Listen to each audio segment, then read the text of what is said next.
Last log of the day. What are we milling? Milling up this old cedar dock pole into a beam. That a baby? Give me some. Boom!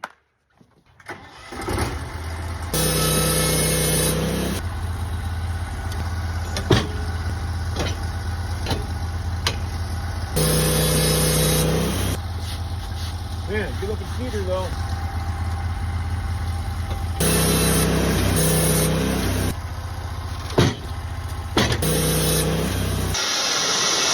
We got another win on turning an old dock pole into a beautiful cedar beam. Check out this grain that was inside that old dock pole. Really, really pretty stuff. And it smells good. This is 7.5 by 9.25, 15 foot 4 inches. Beautiful cedar beam. And man, we had even a couple little sun breaks earlier today, so it's been a good day.